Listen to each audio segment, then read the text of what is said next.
Hello everyone, আসসালামু আলাইকুম। কেমন আছেন সবাই? চলে আসলাম অ্যানাদার ব্লগ নিয়ে। তো আমি আজকে শুটকির ভর্তা তৈরি করে দেখাবো। আজকে শুটকির ভর্তা শিলপাটা এই ভর্তাটা তৈরি করব আমি। তো আমার সাথে থাকুন, দেখতে থাকুন। চুলায় একটা প্যান বসায় দিয়েছি।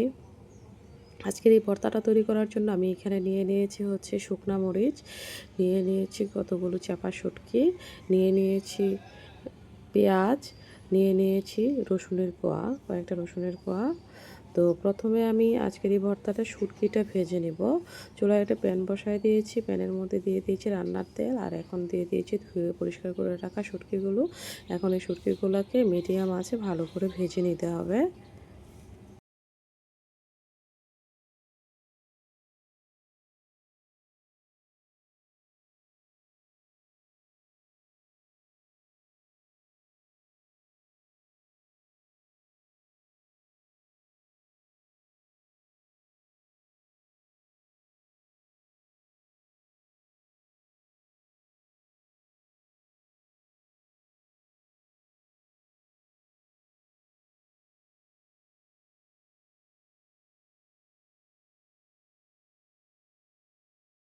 তো ভেজে নেওয়া হয়ে গিয়েছে। এই পর্যায়ে শুটকিগুলোকে আমি নামায় নেব।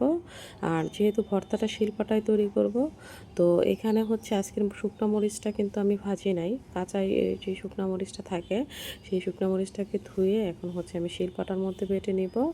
আর এখানে হচ্ছে পেঁয়াজ, কাঁচা পেঁয়াজ থাকবে, কাঁচা রসুন, কাঁচা পেঁয়াজ, আর হচ্ছে শুকনা মরিচও আমি ভাজবো না, শুধু শুটকিটা ভেজে নিয়েছি। তো শিলপাটার মধ্যে মরিচগুলোকে ভালো করে হচ্ছে বেটে নিতে হবে।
তো শিলপাটার মধ্যে মরিচগুলো বাটা হয়ে গিয়েছে। এ পর্যায়ে দিয়ে দিব হচ্ছে যে শুটকি ছিল, শুটকিটা দিয়ে দিব। শুটকিটাও এখন বেটে নিব, ভালো করে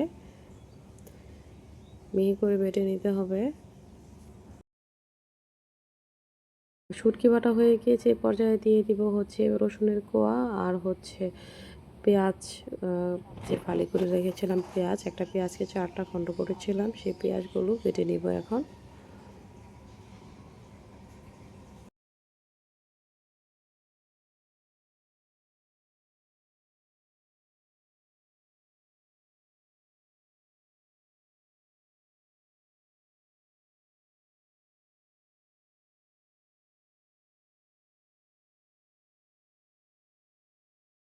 সবগুলো উপকরণ আবারও হচ্ছে ভালো করে বেটে নিতে হবে। এ পর্যায়ে লবণ দিয়ে ভালো করে মাখায় নিতে হবে। তো হয়ে গিয়েছে আজকের এই শুটকির ভর্তাটা। এভাবে শুটকির ভর্তা তৈরি করে খেয়ে দেখবেন শিলপাটার মধ্যে করে, তাহলে খেতে কিন্তু দারুণ লাগে। ভিডিওটি ভালো লাগলে লাইক, কমেন্ট, শেয়ার দিয়ে পাশে থাকবেন। অবশ্যই আমার চ্যানেলটি সাবস্ক্রাইব করে দেওয়ার অনুরোধ রইল। ফিরে আসবো এরপর কোনো একটি ভিডিও নিয়ে। সে পর্যন্ত সবাই ভালো থাকবেন, সুস্থ থাকবেন। টেক কেয়ার, আল্লাহ হাফেজ।